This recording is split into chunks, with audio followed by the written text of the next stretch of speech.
Good morning to each and every one of us here in our church, Faithful Word Ministry. Good morning to all our Facebook Live viewers and to all our YouTube viewers. The day is February 1, 2026.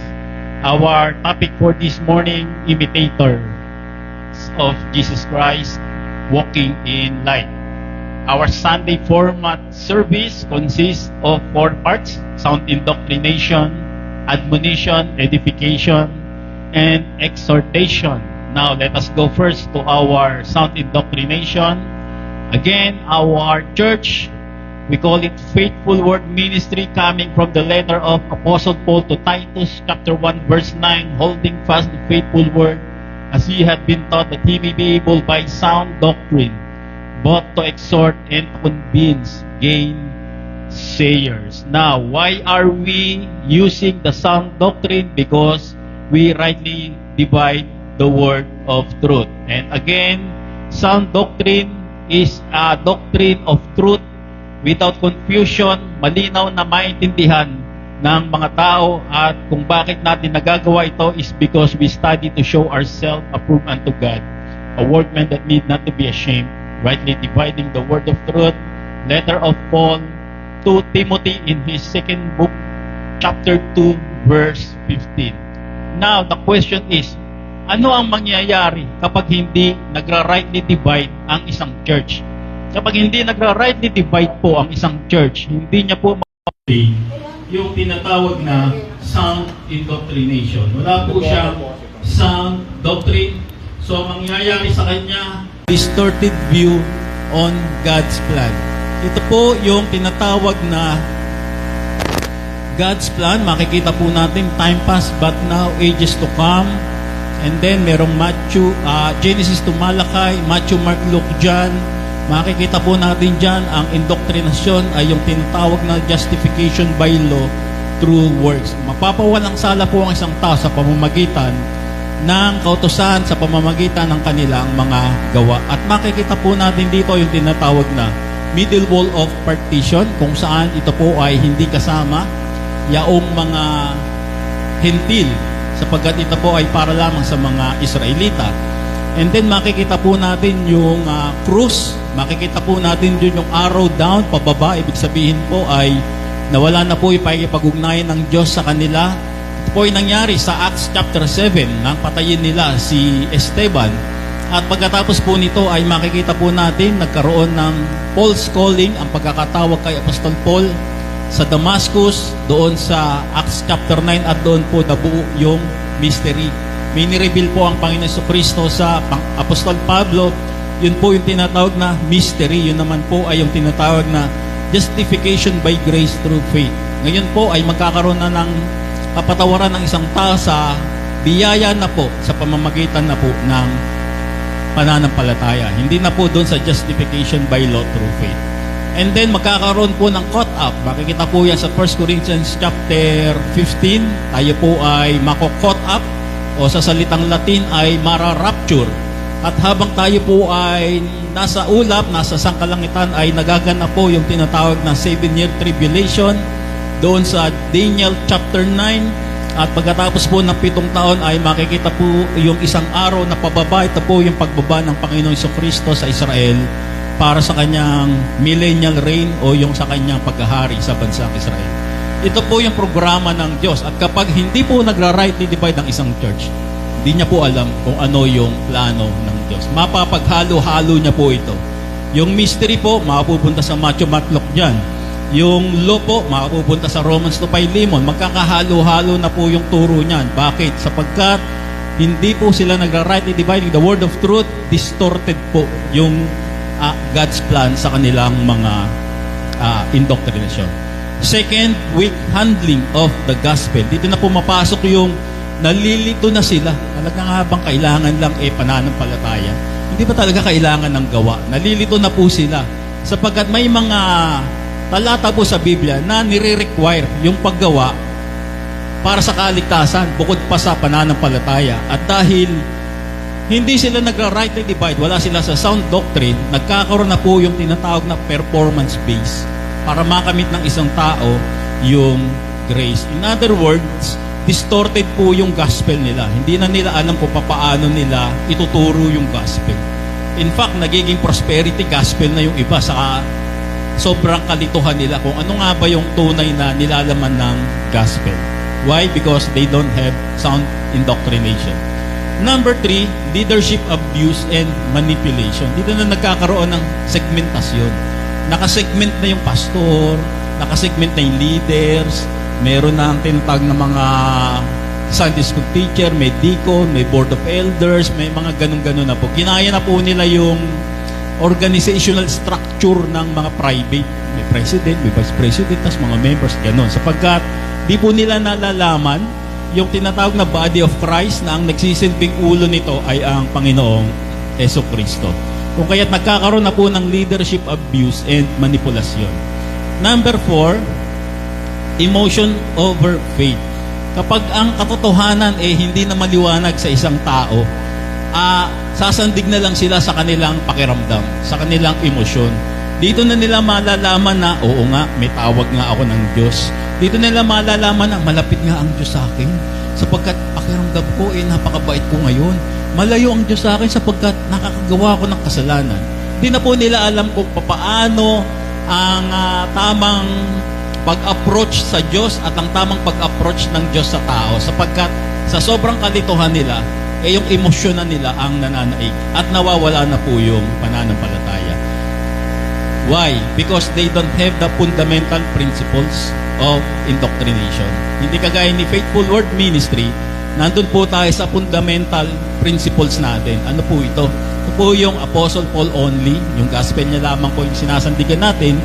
Letter B, biblical truth, nasa Romans 5:11 lang po tayo, pero hindi po ibig sabihin nun, hindi na natin naaralin yung Genesis to Malakay, Matthew, Mark, Luke, John, Hebrews to Philemon. Lahat po aaralin natin, subalit ang aplikasyon lang po natin, ang isang nakakulong lang po o yung segment natin ay yung Romans 5:11 sapagkat ito lamang po ang panulat ng Apostol Pablo, kung saan ang Apostol Pablo naman po ay ang apostol ng mga hintil, kung kaya dapat doon lang tayo nananatili. Letter C, Christ as the head of the body. Ang Panginoon sa Kristo po ang ating ulo at tayo po ang katawan. Marami po nagtuturo dyan. Tayo daw po ay tupa, si Jesus Christ daw po ang pastol, tayo raw po ay mga marami silang sinasabi patungkol sa atin. Subalit para sa atin bilang body of Christ, ang ating ulo lamang po ay ang Panginoong Jesucristo. Sinasabi po na kaibigan tayo ni Kristo, si Kristo kaibigan natin, anak tayo, siya yung ama. Marami pong mga ganyang paliwanag. Subalit muli po, tayo po ay sasandig lang. Jesus Christ is our head and we are His body. And then letter D, of course, nandun lamang po tayo sa tinatawag na the dispensation of grace. Wala po tayo sa dispensation of law. At mas lalong wala po tayo sa dispensation of grace at dispensation of law. Wala pong ganon. No? Hindi po namimix yan. Ang law at grace po ay parang tubig at langis. Kapag pinaghalo mo po yan, maghihiwalay at maghihiwalay po. At ito po ang ating Faithful Word Ministry fundamental principles, and that would be our sound indoctrination. Before we go to our admonition, let us all stand in the presence of our Lord as we gather for this Sunday service. Maraming banal na makapangyarihan sa lahat. Maraming pong salamat sa umagang ito. Magkita-kita kami ng aking mga kapatid na magbabanding, magkakainan, magkakasiyahan at higit sa lahat ay mag-aaral ng iyong mga salita tungo sa ikatatatag ng aming mga buhay espiritual. Pagpalain niyo po ang bawat isa na kasama namin dito, maging ang mga hindi namin nakapiling kung nasan man po sila at anuman po ang kanilang ginagawa. Iingatan niyo po sila at gagabayan. Gagabayan niyo rin po ang mga nakakapiling namin sa Facebook Live, maging ang mga manonood sa aming YouTube channel. Pagpapalain niyo po sila at sasama at sa panonood nito, tungo rin po sa ikalalakas ng kanilang buhay espiritual. Pagpalain niyo po ang bawat bahagi ng aming muting gawain mula simula hanggang sa aming muting paghiwa-hiwalay at ang lahat ng ito ay dinadalangin namin sa tanging pangalan ng aming Panginoon, Diyos at tagapagligtas, walang iba kundi ang Panginoon sa Kristo. Amen at amen. Tawagin po natin ating tagapagpawit, Ate Nestle, Ate Krish, Kuya Ron, Kuya Nix.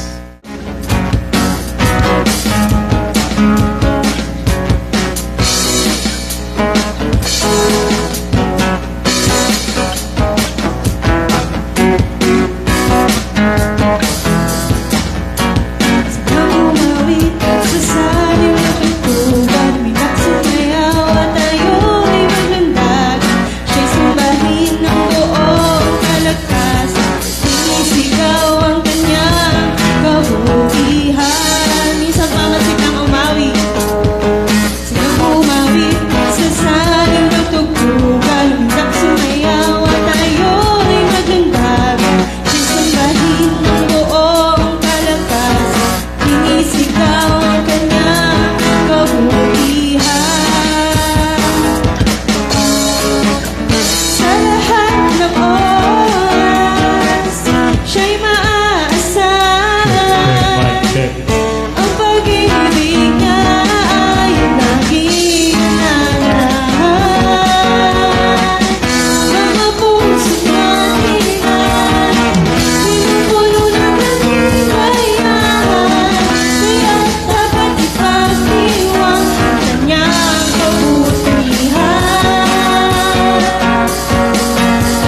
puso ko ngayon ay laging may bagong awit na pagpupuri. Kalungkutan ko'y iyong pinawi, kagalakan ang ipinili. At sa puso ko ngayon ay laging may bagong awit na pagpupuri sa'yo. Salamat ang alay ko sa'yo, walang katulad ang kabutihan mo. Binigyan ko lang ang buhay kong ito, ako'y magsasaya. Magpupuni pagkat kalungkutan ko iyong pinawi, kagalakan ang ipinili. At sa puso ko ngayon ay laging may bagong awit na pagpupuri. Kalungkutan ko iyong pinawi, kagalakan ang ipinili.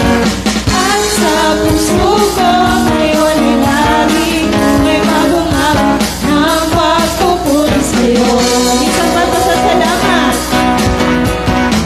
Pasasalamat ang alay ko sa'yo, walang katulad ang kabutihan mo.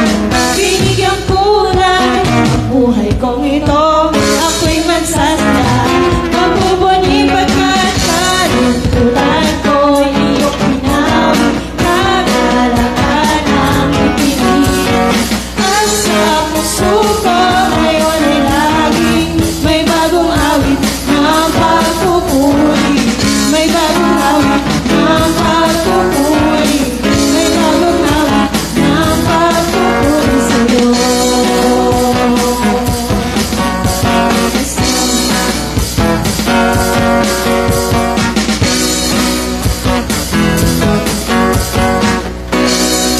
Palakpakan po natin ang ating Panginoon. Patuloy po natin siyang awitan. Tunay nga po wala po siyang katulad po.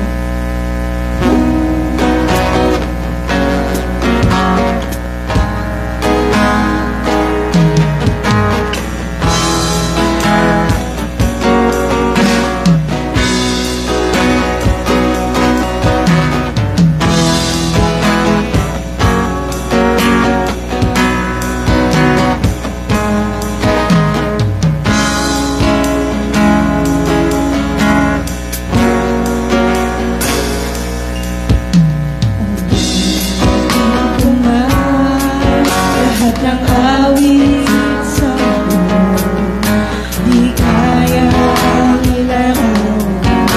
Kadakilaan mo, kulang ang lahat ng tula. Kulang maging mga salita upang ihayag ang kabutihan mo. Minsan pa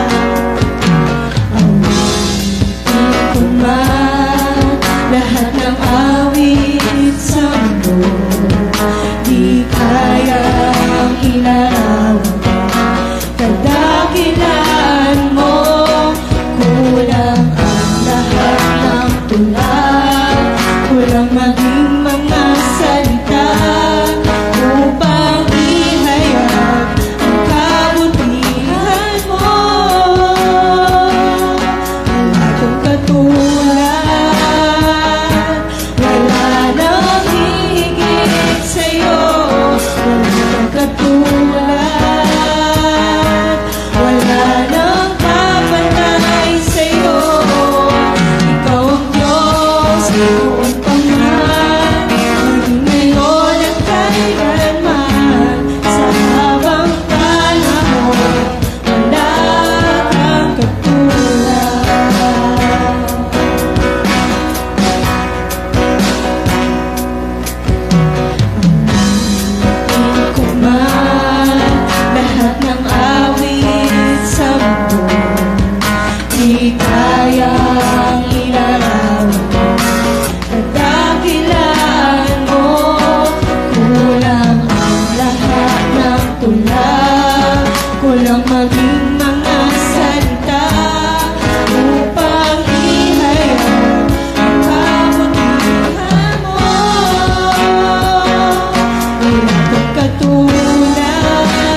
Wala nang hihigit sa'yo, wala kang katulad. Wala nang kapatay sa'yo, ikaw ang Diyos, noon pa man, maging ngayon at kailanman, sa habang panahon, sa habang panahon, sa habang panahon. Wala kang katulad.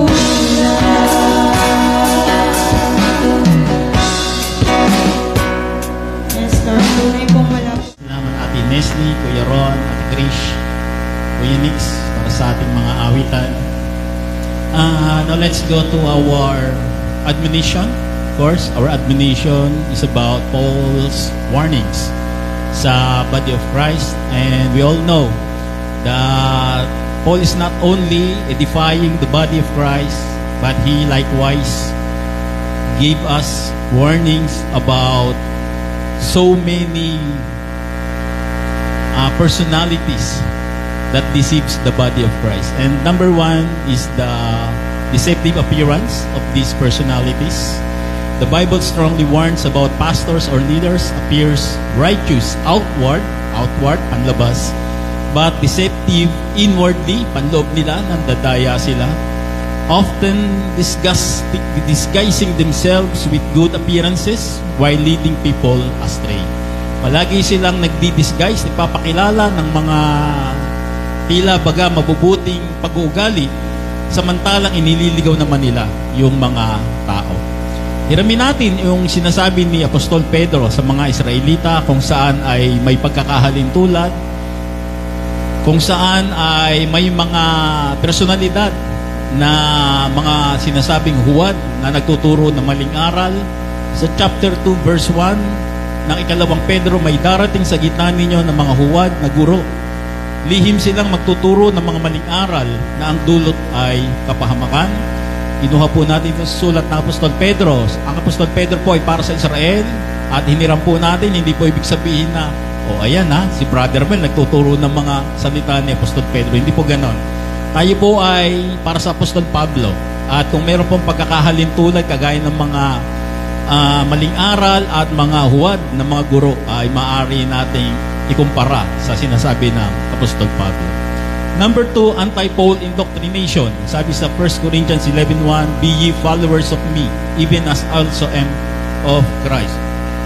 If you do not know Apostle Paul, kung hindi mo nalalaman, nakikilala ang Apostol Pablo, kahit kailan ay hindi ka maaring maging tagasunod ng Panginoong Jesucristo. Napakadali lang po nitong talatang ito. Sapagkat ang makakasunod lang sa Panginoong Jesucristo sa dispensation of grace sa ating kapanahunan ay yung mga sumusunod sa Apostol Pablo.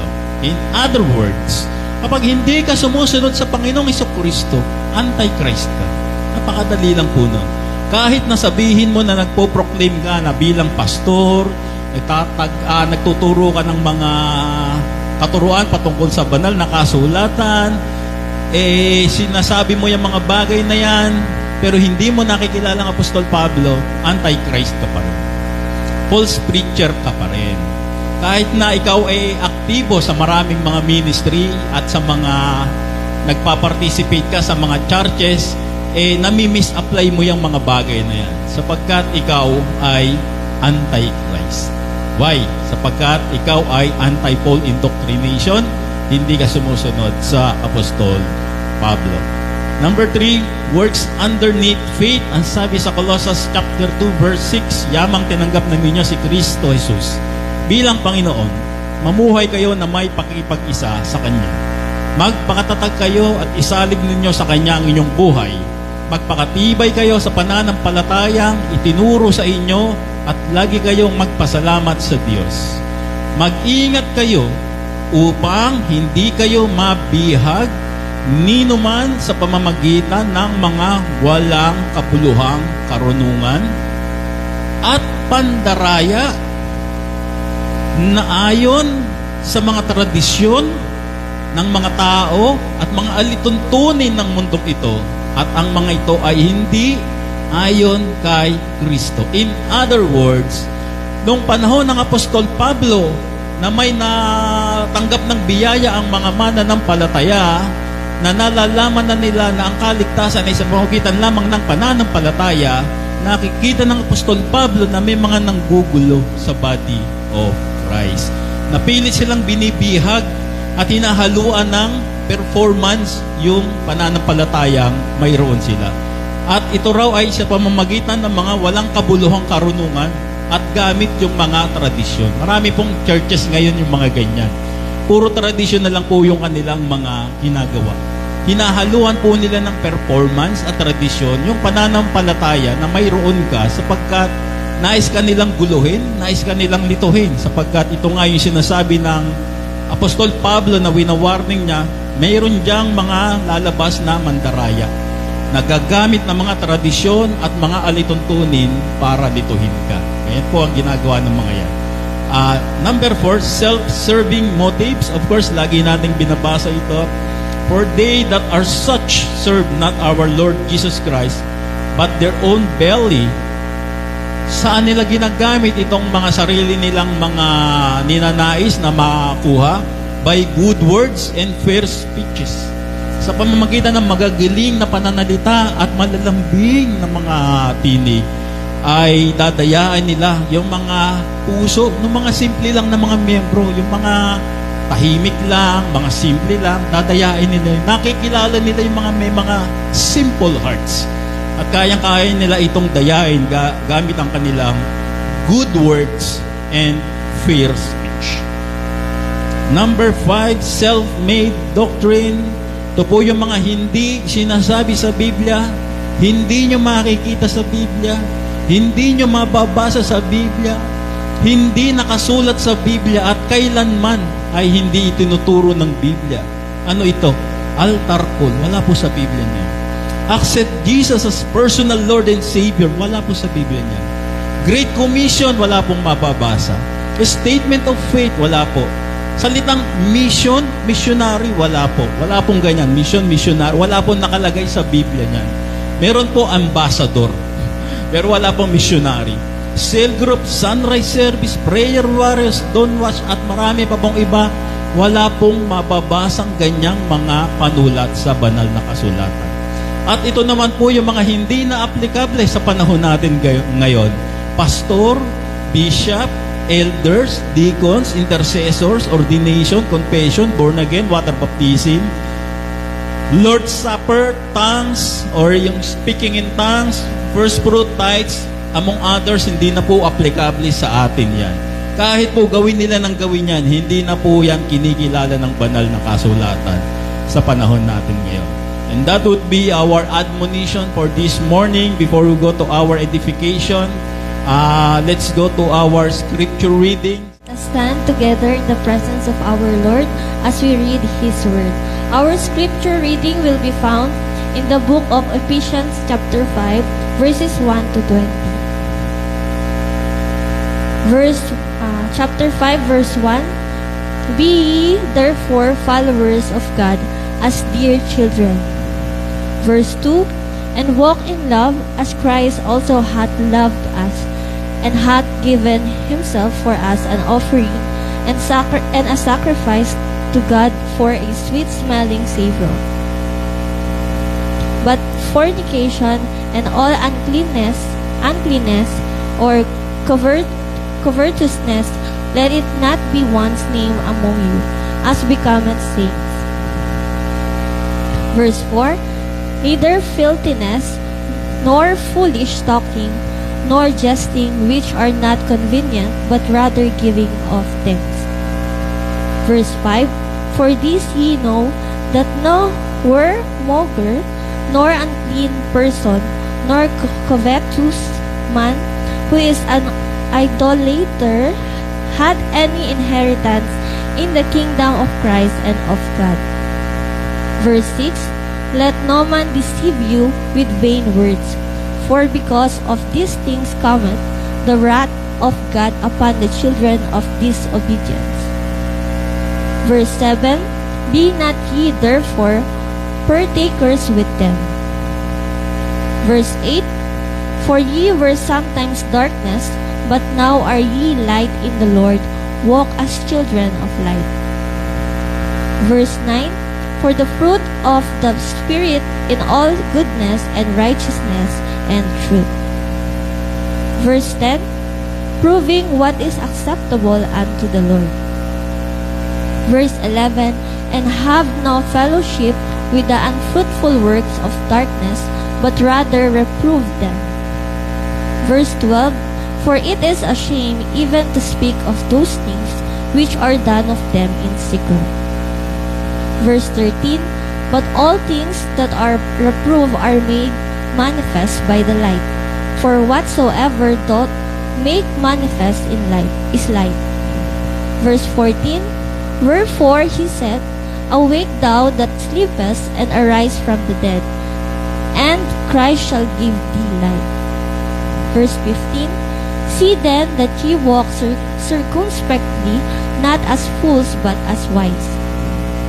Verse 16, Redeeming the time, because the days are evil.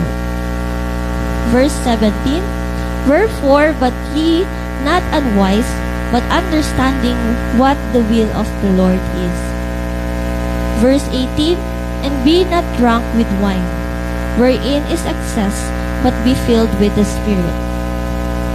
Verse 19, Speaking to yourselves is in psalms and hymns and spiritual songs, singing and making melody in your heart to the Lord. Verse 20, Giving thanks always for all things unto God and the Father in the name of our Lord Jesus Christ. For further understanding, let us now read our scripture reading in our native language. Yamang kayo'y mga anak na minamahal ng Diyos, tularan ninyo siya.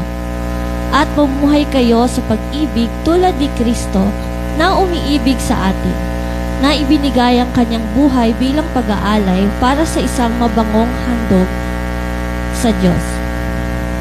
Kayo'y mga hinirang ng Diyos, kaya't hindi dapat mabanggit man lamang na kayo'y nakikiapid o gumagawa ng anumang uri ng kahalayan o pag-iimbog.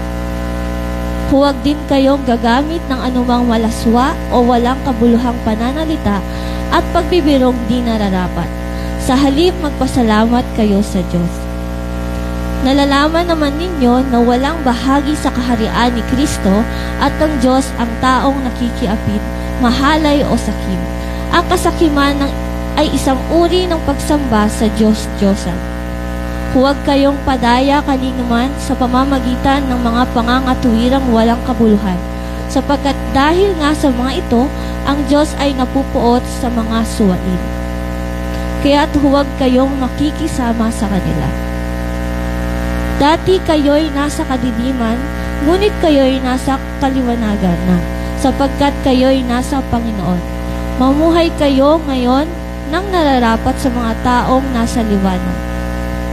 Sapagkat pawang mabuti, matuwid at totoo ang ginagawa ng namumuhay sa liwanag. Sikapin ninyong matutunan kung ano ang kalugod-lugod sa Panginoon. Huwag kayong makibahagi sa mga gawain ng kadiliman na walang ibinubungang mabuti. Sa halip ay ibunyag ninyo ang mga iyon.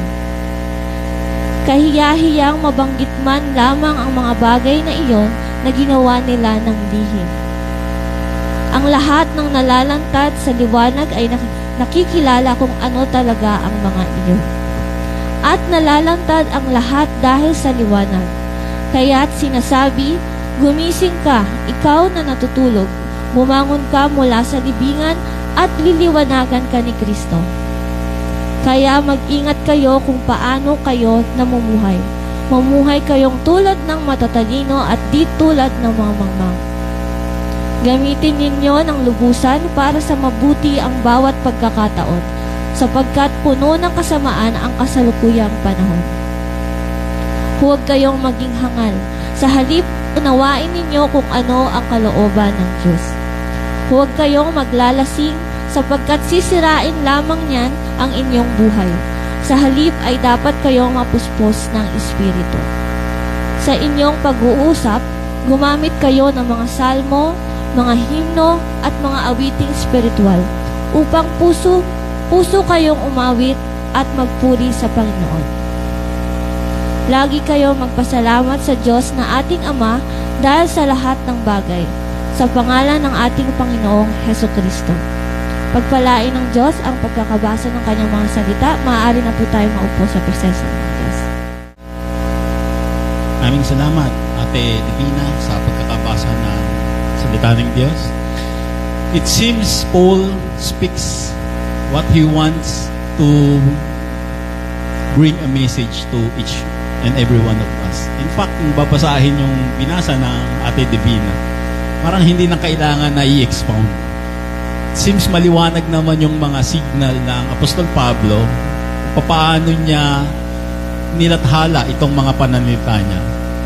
But, mas mainam na unawain natin in a modern perspective itong binasa ng Ate Divina na galing sa Apostol Pablo. Of course, we are in Ephesians series. Ito po ay may 6 na kabanata. Chapter 1 to 2 ay nagsasabi patungkol sa pagiging makasalanan natin, and 2 to 3 patungkol sa pagpapawalang sala sa atin, and 4 to 6 yung transformation natin. So ito po yung sinasabi na who we are, how we live, and now how we blend with people. Ito po man ay mahal natin sa buhay o mga kaibigan. Ito po nga sinulat ng Apostol Pablo ay hindi po doon sa mga tao na ka-accept lang as Jesus as their personal Lord and Savior at binasahan sila ng kanilang pastor ng mga ganitong bagay. Ito po hindi para sa mga bagong body of Christ. Alam niyo po, nung bago pa lamang tayo, lagi pong sinasabi ni Brother Mel na it's okay na magkaroon tayo ng kasalanan sapagkat kahit anong mangyari ay yung kaligtasan nasa sa atin. At ako po ay laging tinutuliksa sa mga ganong bagay. So balit, kaya ko po sinasabi yung mga ganong bagay ay sapagkat bago lamang po tayo as body of Christ, yung ating samahan. Pero hindi po doon natatapos yung pagiging body of Christ natin. Sinasabi rin po ng Apostol Pablo na tayo ay darating sa maturity as body of Christ at may mga bagay tayo na dapat matutunan at dapat din nating i-apply sa ating mga buhay.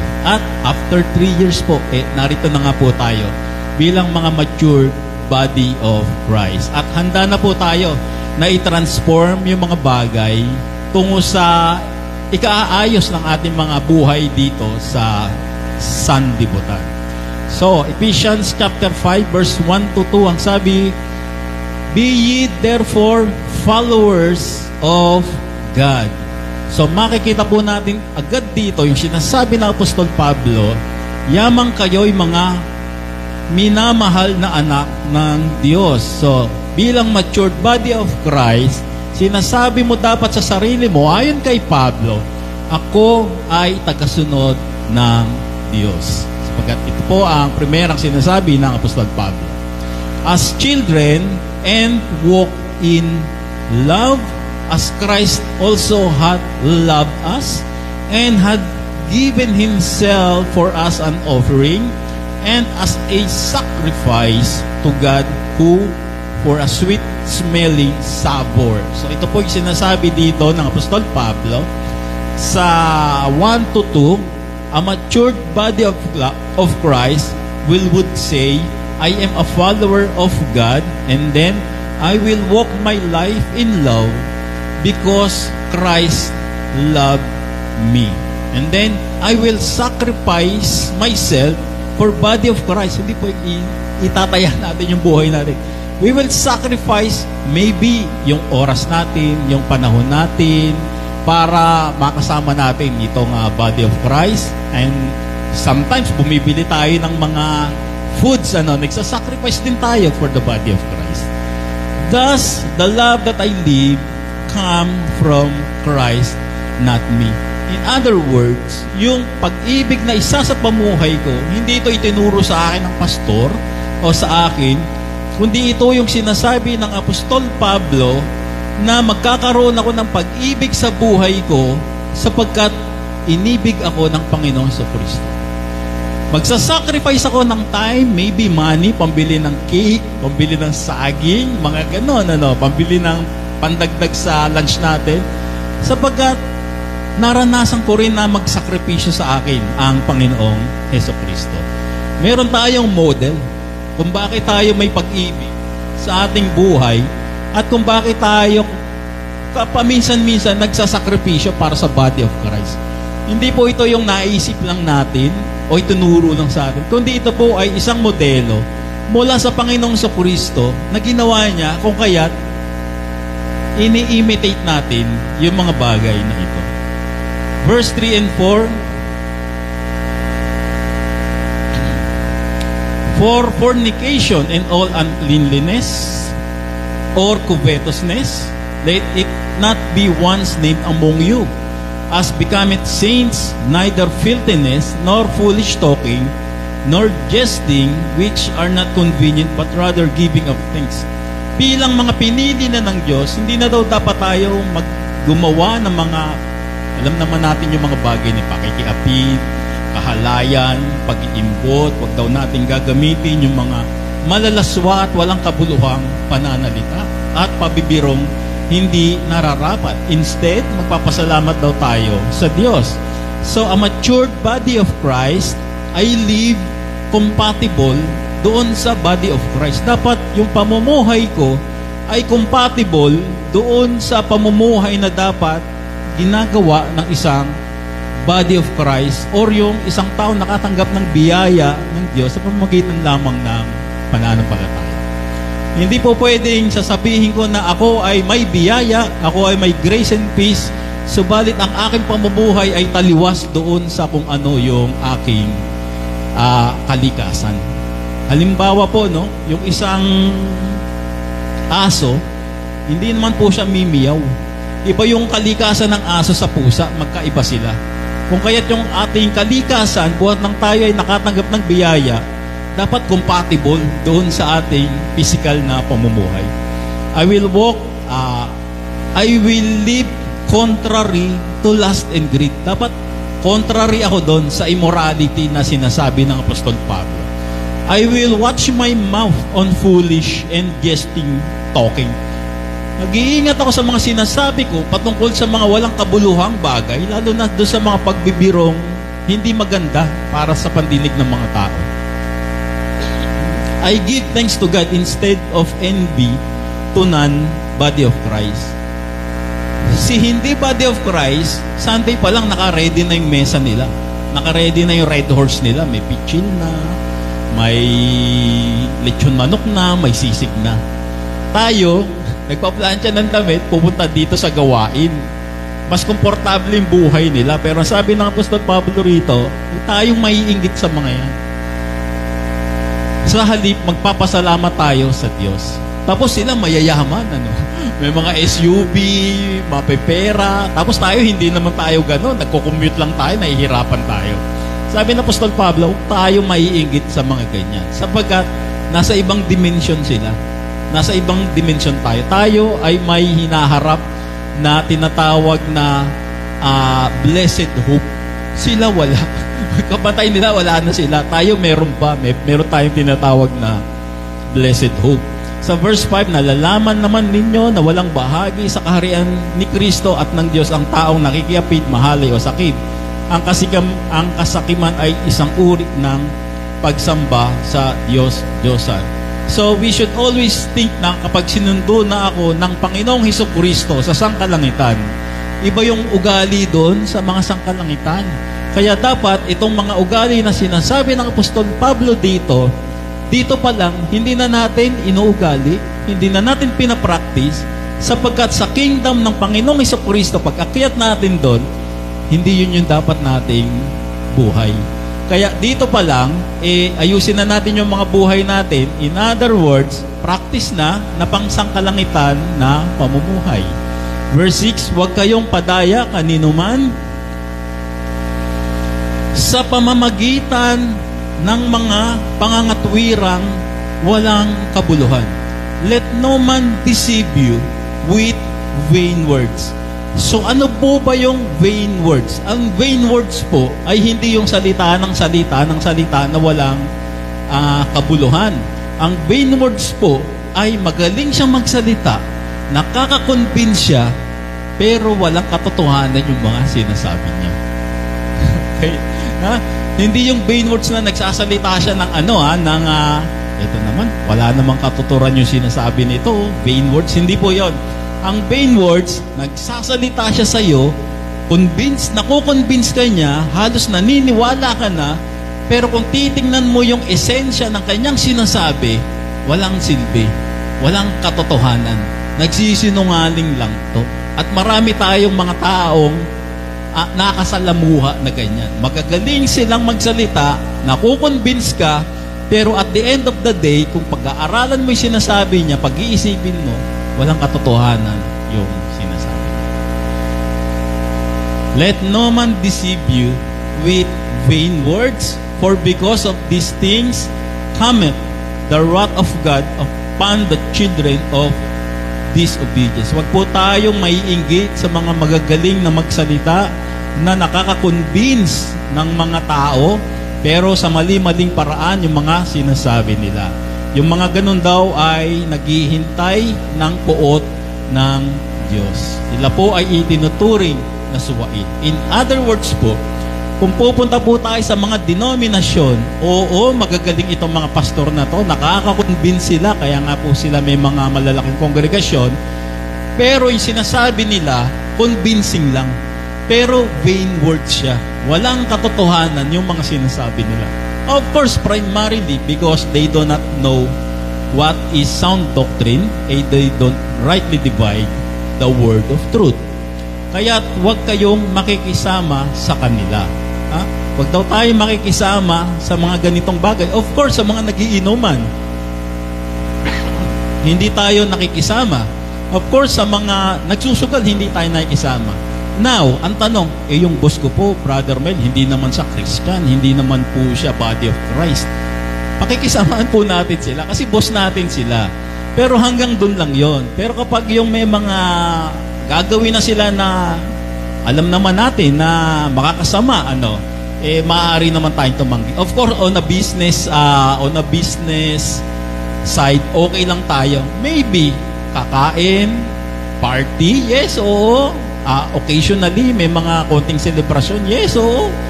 Pero, bilang mga matured body of Christ, alam naman natin yung mga tinatawag na hangganan, kung hanggang saan lang natin sila pwedeng samahan. Verse 8, dati kayo'y nasa kadiliman, ngunit ngayo'y nasa kaliwanagan na, sapagkat kayo'y nasa Panginoon. Mamuhay kayo ngayon ng nararapat sa mga taong nasa liwanag, sapagkat pawang mabuti, matuwid at totoo ang ginagawa ng mga namumuhay sa liwanag. So makikita natin dito yung threefold component mo. Sabi ng Apostol Pablo, meron kang tatlong component na dapat mong isapamuhay. At makikita natin dito yung tatlong words, goodness, righteousness, and truth. So unahin natin yung sinasabing goodness. Ano ba yung goodness? Kabutihan. Of course, brother Mel, napakadali namang Tagalogin niya. Goodness, of course, kabutihan, kindness that benefits others. So meron tayong kabutihan sa ating mga buhay na nagiging benepisyo sa mga tao. Either mapagbigay tayo, either madali tayo kausap, hindi tayo mahirap kausap, either magiliw tayo, o kung sa maliliit na problema lang o bagay, mapapagbigyan natin yung mga kaibigan natin o mahal sa buhay. Goodness, of course. And then, righteousness naman. Ano naman yung righteousness? Hindi ba siya kapareho ng goodness? Yung righteousness naman ay yung pagsiset ng standard. Yes, goodness, madali tayong kausapin. Kung may mga hihingi ng mga maliliit na pabor, mapagbibigyan na kagad natin. No problem tayo sa mga ganon. Pero, meron tayong standard. Meron tayong standard. Hindi na kita masasamahan kung diyan tayo pupunta. Kung magbabar lang tayo at maglalasing lang tayo, sorry, pasensya ka na, hindi kita masasamahan. Pero kung magkakape lang tayo sa Starbucks, okay lang sa akin. Pero kung magpapakalangu-langu tayo at naka-ready na din yung dalawang case ng Red Horse, may gin pa, sorry bro, hindi kita masasamahan dyan. Yun yung righteousness. Meron kang set of standard. Yung goodness, okay yon. Madali kang kausap. Kahit saan ka pakiusapan, humiling na, samahan mo naman ako dito sa Tutuban, no? Kasi natatakot ako mag-isa. Okay, walang problema. Samahan kita. Samahan mo naman ako. Okay, walang problema. Pahingi naman ng ketchup po. Wala kaming ketchup. Pritong bangus pa naman yung ulam. Sabi, walang problema. Ito ketchup. Walang problema yun. Pero may set of standard, may righteousness ka na hanggang dito lang tayo. Opo, may limit. Yan, may limit. Kapag nasa beyond the limit na, lasingan na, party to the max na, sabi nga nila punta ka sa party ko, men. Dighay lang ang gagawin mo, walang iba, no? Ibang usapan na yon, ano? Talaga namang, lasingan, no? So, ito po yung goodness, kindness that benefit others. Ito po yung righteousness na meron namang set of standard.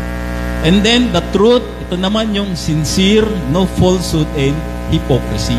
Yung sincero ka, hindi yung pangpapaimbabaw lang na pagkatapos mong samahan si Ate Norma, chinismis mo na kay Ate Glenn, nagpasama si Ate Norma. Biro mo, 1-piece chicken lang pinakain sa akin, di man lang 2-piece chicken. Nilakad namin yung mula Ilaya hanggang sa hanggang Binondo, tapos gulaman lang ang pinainom sa akin. Hindi po ganon, no?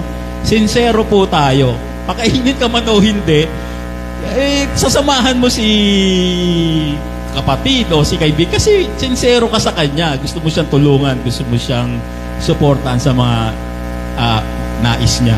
Ito po yung sinasabi ng Apostol Pablo sa verse 9, for the fruit of the Spirit is in all goodness and righteousness and truth. So, threefold na dapat, yun yung body of Christ. Dapat yun tayo.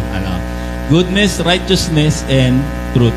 Proving what is acceptable unto the Lord. Sikapin yung matutunan kung ano ang kalugod-lugod sa Panginoon. Huwag kayong makibahagi and have no fellowship with the unfruitful works of darkness, but rather reprove them. Huwag kayong makibahagi sa mga gawain ng kadiliman na walang ibinubunyag na mabuti. Sa halip ay ibunyag ninyo ang mga iyon. Samahan mo nga kami, Rodelo, magdadrugs kami dito. Hindi, no? Binunyag ngayon ni Brother Ruel. Sinumbong ngayon sa autoridad, sa mga pulis. Hulihin niyo po yan. Kasi sabi po sa Ephesians 5:11, ibunyag yung mga kasalanan. Kaya sinumbong ko po siya sa pulis. Ganun po ba? Hindi po ganun. Hindi po ganun yung mga pagbubunyag na magpapablatter ka sa barangay. Hindi po ganun yon. Alam niyo po, yung pagbubunyag, yung simpleng pagtanggi lang sa mga nais nila na hindi dapat nating gawin, yun, nabubunyag na po yung mga ginagawa nila. Ay, tumanggi si Ronnie, inaaya nating magkinuman. Bakit kaya? Kasi lasingan din kasi yung gusto natin. Kaya, ayan, tumanggi si Brother Ronnie.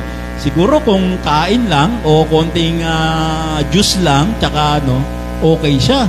Kaya lang tumanggi siya kasi alam ni Brother Ronnie na uubusin natin yung 2 case na Ginebra San Miguel na bilog.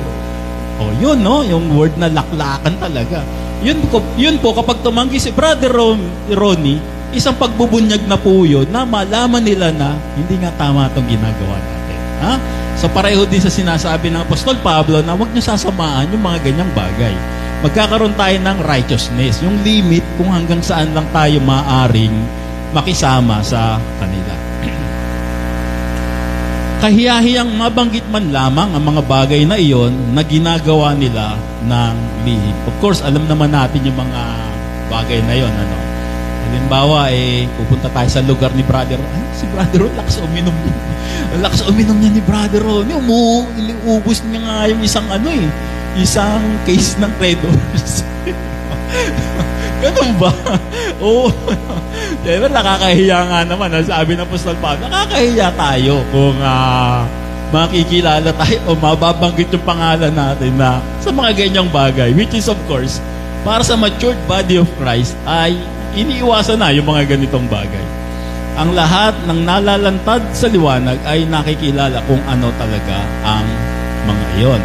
At nalalantad ang lahat dahil sa liwanag. Kaya sinasabi, gumising ka, ikaw na natutulog, bumangon ka mula sa libingan at liliwanagan ka ni Kristo. Wherefore he saith, awake thou that sleepest, and arise from the dead, and Christ shall give thee light. So, ano po ang ibig sabihin ng arise from the dead?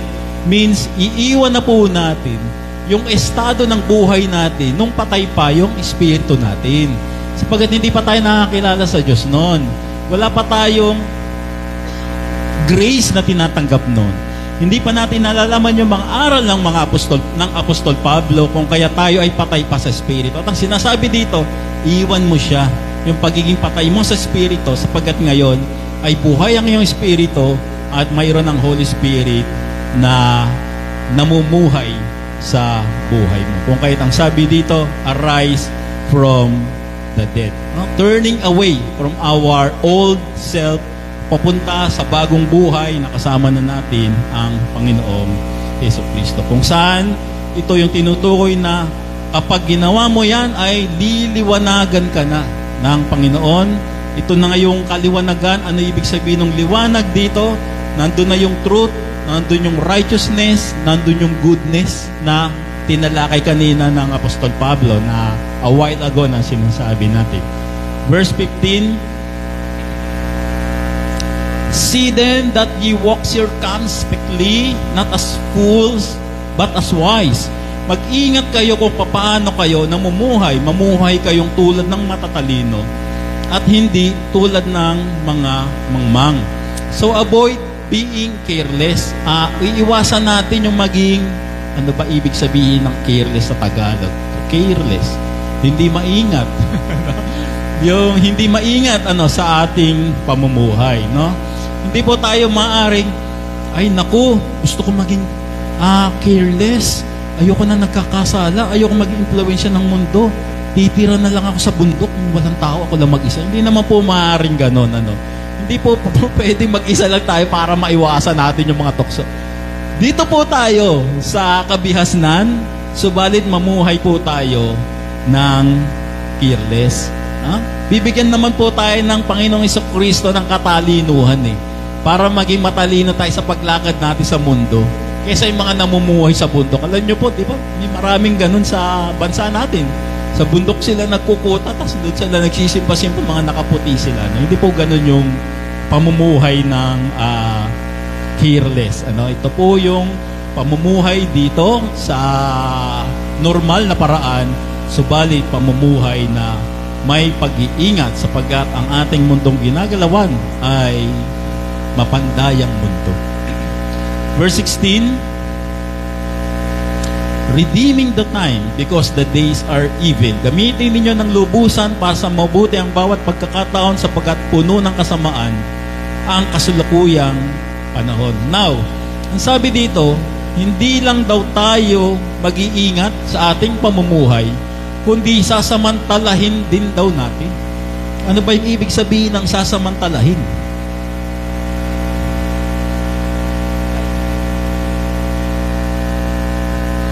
Sasamantalahin po natin na sa lahat ng panahon ay maitutuwid natin yung ating pamumuhay.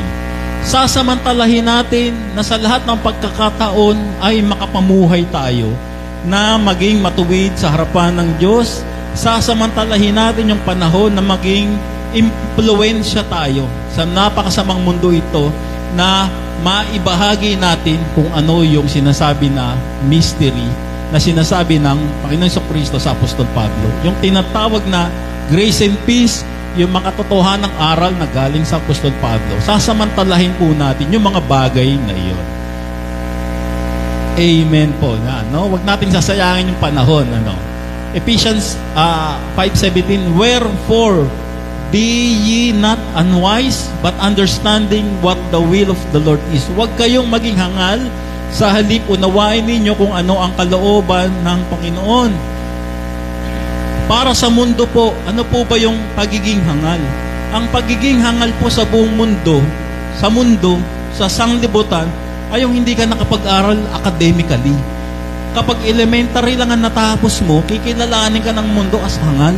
Kapag hindi ka nakapag-aral, kikilalanin ka ng mundo as hangal. Kapag konti lang yung napag-aralan mo at ito lang yung natapos mo, kikilalanin ka ng mundo as hangal. Pero ito po, hindi po ito yung sinasabi ng Apostol Pablo na huwag kayong maging hangal. Kasi elementary lang ang natapos mo, high school lang. Hindi po gano'n ang sinasabi ng Apostol Pablo rito. Ang pagiging hangal po ay yung hindi mo makilala ang Panginoong Hesukristo habang nasa sangkatauhan ka.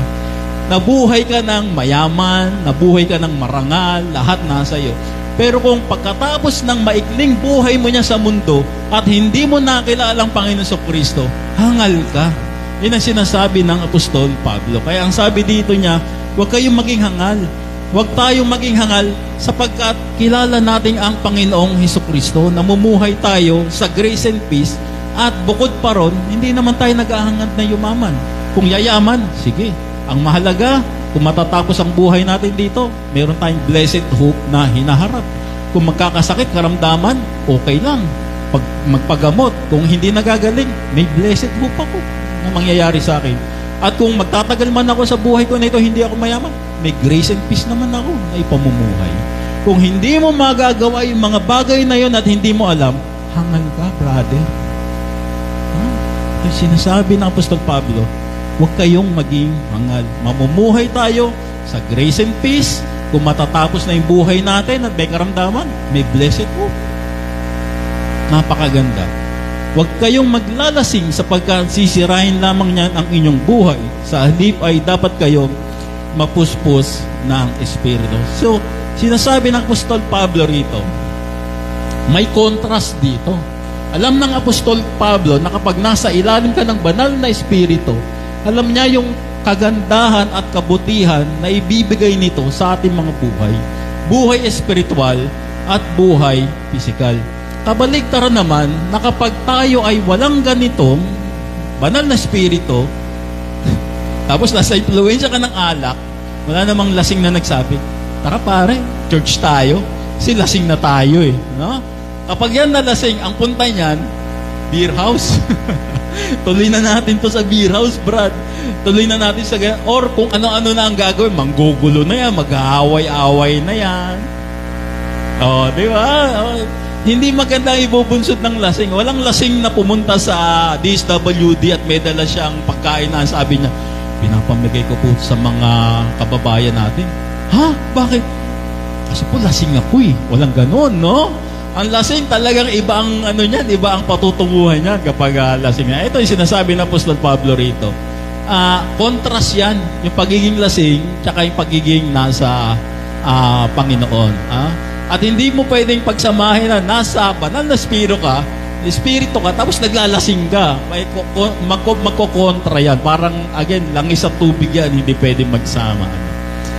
Ephesians 5:19, speaking to yourselves in psalms and hymns and spiritual songs, singing and making melody in your heart to the Lord. Sa inyong pag-uusap, gumamit kayo ng mga salmo, mga himno, at mga awiting espiritual.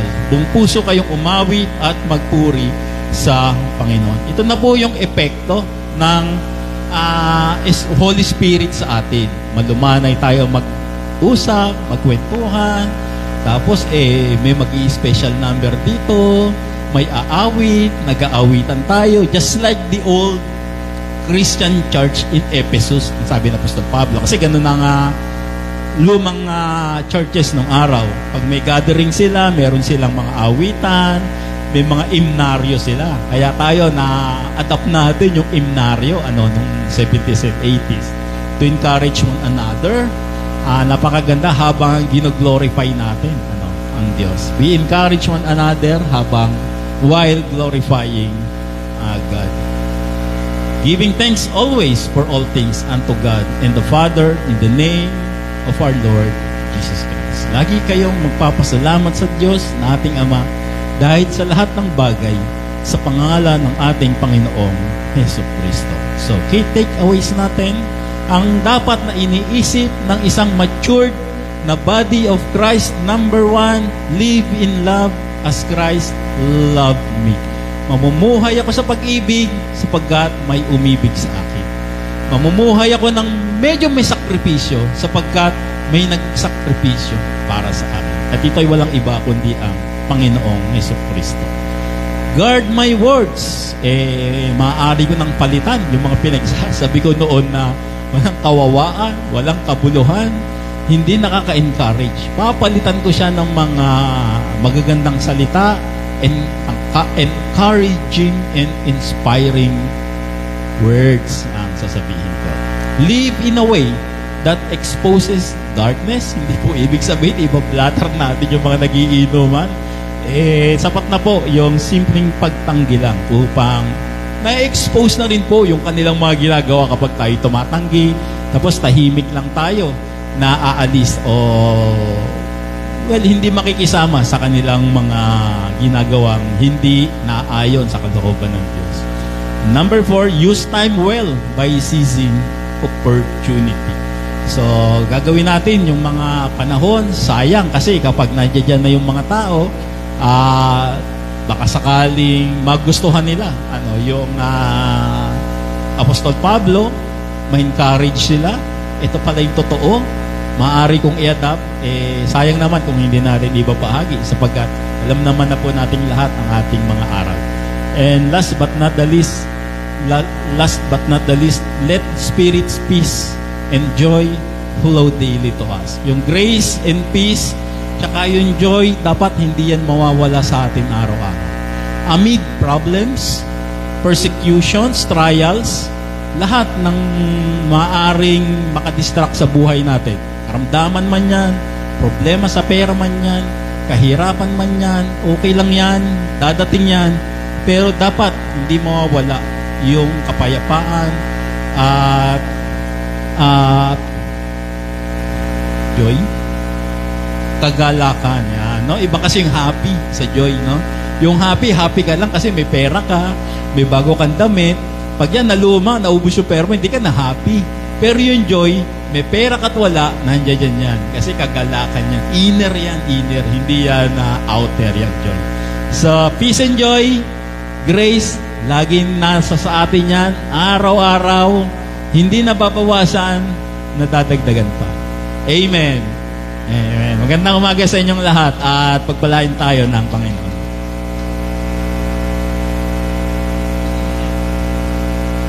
Tawagan natin ang ating kapatid na magbibigay ng tanging bilang, walang iba kundi si Sister Norma Bautista.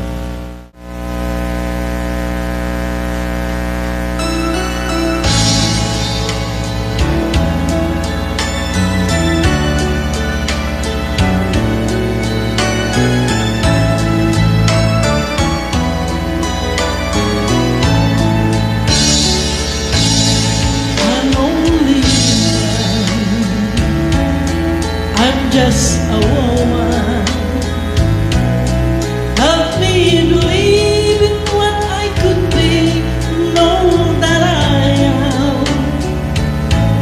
Show me the strength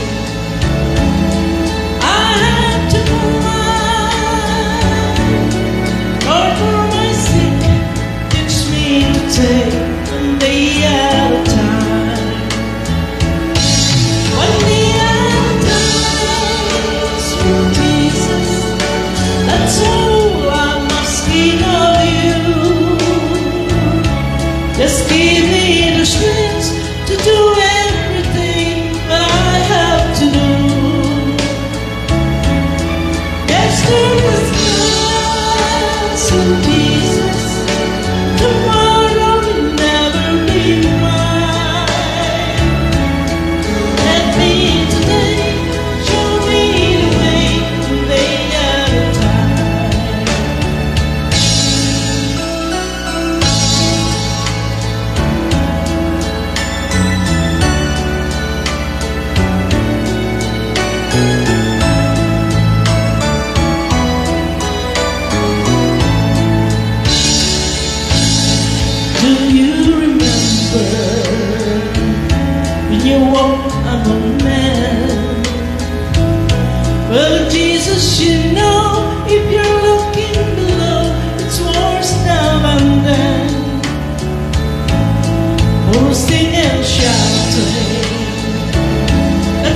Sakto dun sa ano natin sa message natin One day at a time, sweet Jesus. Tomorrow will never be mine. Hindi ko na sigurado yung bukas Hindi ko hawak yung bukas. Ngayon, yung ano ko, yung ngayon. Can I live worthy for this day? Mamumuhay ba ako ng maayos dito sa araw na ito? Bukas kasi hindi ko nahawak Okay, so kung meron akong mga nagawang hindi maayos itong araw na ito, yung bukas hindi ko hawak, pero kung buhay pa ako bukas, pwede kong baguhin yung mga bagay na yon. One day at a time lang. Very nice song. Sakto sa message ng Apostol Pablo. Let's go to our exhortation. And of course, as we agreed last Sunday, ay sasagutin natin yung isang question natin. What is the difference of using Jesus Christ and Christ Jesus? Sapagkat sa Biblia daw po ay may nababasa sila na salitang Jesus Christ, which is common. May nababasa rin silang Christ Jesus, which is uncommon. Sapagkat parang bihira lang itong Christ Jesus gamitin compared dun sa Jesus Christ. So the answer is simple. Both Jesus Christ and Christ Jesus refers to only one person. So, isang tao lang muna ito. Ito muna yung dapat na klaro tayo. Si Jesus Christ at si Christ Jesus ay referring muna doon sa iisang tao. Yung Jesus is the man, Christ is the title. Yung Jesus, siya yung tao. Yung Christ, siya yung title. Yung anointed one siya, at Messiah. Siya yung tagapagligtas. Yung Jesus, yung tao. Yung Christ, yung title. So, for example, Ferdinand E. Marcos Jr., the President. So, nauna yung tao, kasunod yung title niya. Pero iisa lang yan. The President, Ferdinand E. Marcos Jr. Nauna yung title, sumunod yung tao. Pero iisa lang ang pinapatukuyan nito na si President BBM lamang. Hindi po ako nagkataon lang po na na siya yung president natin. Ako po, hindi po ako into politics na ganito. Hindi, kahit kailan po, hindi nyo po ako mariringgan dito sa pulpito na nag-i-endorso ako na ito in fact, hindi lang endorso. Hindi ko sinasabi yung politiko na mabait to. Ito, corrupt to. Wala po akong ganun dito, no? Ever since at kahit kailanman, wala po kayo maririnig kay Brother Romel na ganun, no? Wala po akong kinakampihang kulay o politiko. Ako po ay ambassador lamang ng salita ng Diyos. Tagapaghatid lamang po ako, no? Okay, so ito po yung time past but now ages to come natin. At kung titingnan po natin yung salitang Jesus Christ, makikita po natin siya sa Matthew, Mark, Luke, and John. Ginamit po ni Matthew, Mark, Luke, and John yung salitang Jesus Christ, pero hindi po nila ginamit yung salitang Christ Jesus.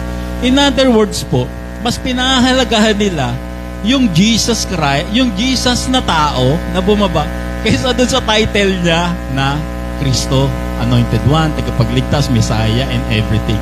Mas pinahalagahan nila yung Jesus Christ na nagmimiracle, nagpapagaling.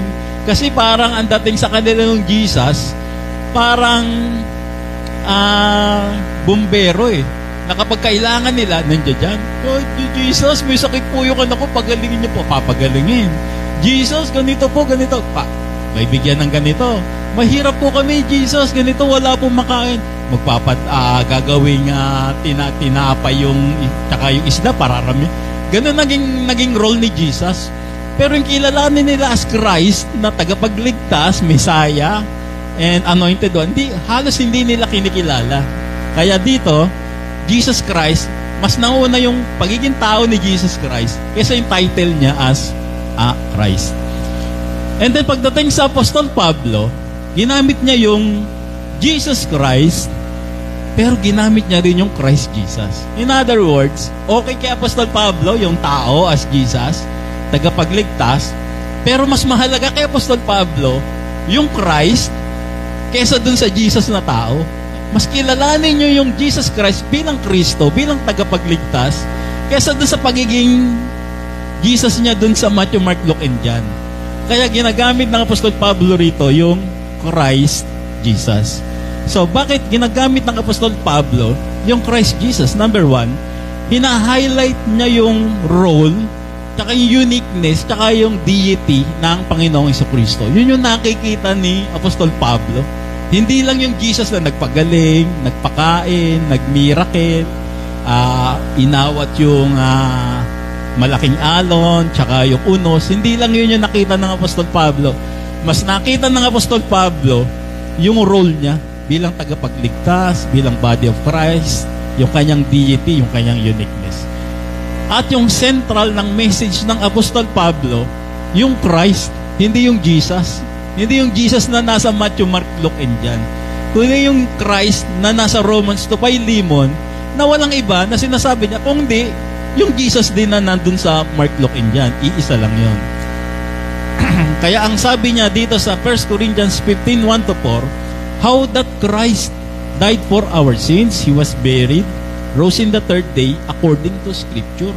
Hindi niya ginamit yung salitang Jesus Christ, hindi niya ginamit yung salitang Jesus, kundi yung ginamit niya salita, how that Christ. Kasi mas mahalaga yung Christ bilang tagapagligtas, Mesias, at Anointed One na isinugo ng Diyos Ama sa atin kesa doon sa Jesus na nagpapagaling doon sa Matthew, Mark, Luke, and John.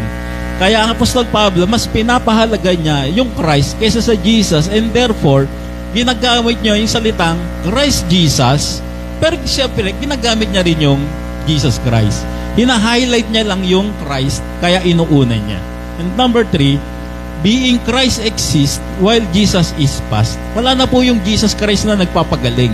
Tapos na po ang Jesus Christ na nagpapagaling doon sa Matthew, Mark, Luke, and John. Ang ngayon na lang po, yung Christ na lang yung nasa sa atin. Yung pagiging tagapagligtas niya. Hindi na po yung physical na tao ng Jesus Christ, kundi yung Kristo, na walang iba, kundi si Jesus din naman, pero mas pinapahalaga ng Apostol Pablo, yung Kristo bilang namatay para sa ating kasalanan, inilibing na buhay sa katong araw ayon sa Scriptura. Salamat sa isang taong pagpapatnubay niyo, pagbibigay ng buhay kay Kuya Ronnie. Lagi niyo po siyang iingatan, lagi niyo po siyang gagabayan, kasama ng kanyang nanay na si Sister Ninita. Iingatan niyo po si Sister Ninita sa araw-araw niyang pag-alis, sa kanyang paghahanap buhay, maging si Kuya Ronnie, sa kanyang mga ginagawa sa pang-araw-araw. At lagi niya po siyang papaalalahanan ng mga bagay na mga pagpapalakas sa kanyang buhay espiritual, maging sa kanyang katalinuhan, sa pagkukumpuni, sa pag-aayos ng aming mga audio-video system dito sa church. At dalangin po namin sa mga susunod na panahon, mas lalo niyo pong pagpapalain at gagawayan ang Kuya Ronnie, di lamang sa kanyang spiritual na buhay, di lamang sa kanyang kakayahan sa mga technical na bagay, kundi generally po, Panginoon, ano man ang kanyang mga ninanais, ano man ang naisin ng kanyang puso, ay dalangin po namin na ipagkakaloob niyo po ito. Muli, Panginoon, marami po salamat sa pag-iingat niyo kay Brother Ronnie at mas maraming birthday pa po na ipagkaloob niyo sa kanya sa mga darating na panahon. Ito po ang aming samot dalangin sa pangalan ng Panginoon Jesus. Amen. Belated happy birthday, Kuya Ron. Tawagin na po natin si Ate Nes para sa ating closing song.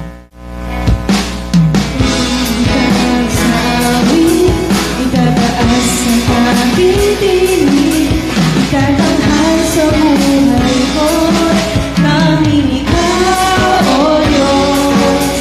Ibigay sa karamihan ang iyong nagwalatian.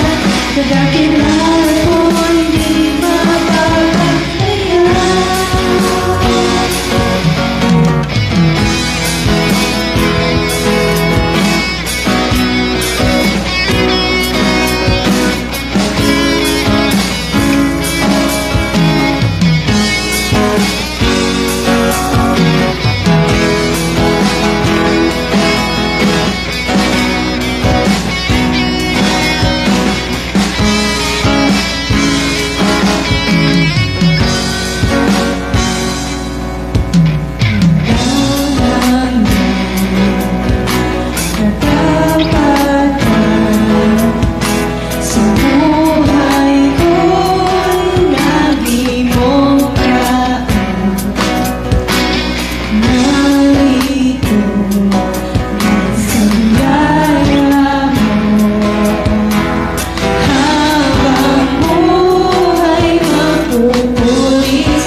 Salamat po, Panginoon, sa natapos na naming gawain. Maraming salamat po sa paggabay mo mula simula. At ngayon, narito na kami sa aming pansamantalang pag-iwahiwalay. Pagpalain niyo po ang bawat sa nakapiling namin dito, maging sa mga online platforms. Pagpalain niyo po sila sa kanilang pakikinig at panonood. Sa mga hindi po namin nakapiling, saan man po sila naroon, ay iingatan niyo po sila at gagabayan. At sa mga susunod na panahon, ay makasama namin sila rito sa pananambahan na mag-aaral ng iyong mga salita tungo sa ikalalakas ng aming mga buhay espiritual. At ngayon, sa Kanya na makapapalakas sa inyo ayon sa aking ebanghelyo at ng pagpahayag ni Jesucristo ayon sa inihayag na hiwaga na naitago bago palalangin ang sanlibutan na siyang inihayag sa pamamagitan ng mga isinulat ng mga propeta ayon sa utos ng walang hanggang Diyos upang lahat ay sumunod dahil sa kanilang pananampalataya sa Kanya. So nag-iisang Diyos, naganap ang karunungan, sa Kanya iukol ang karangalan mula noon hanggang ngayon at magpakailanman sa pamamagitan ni Jesucristo ang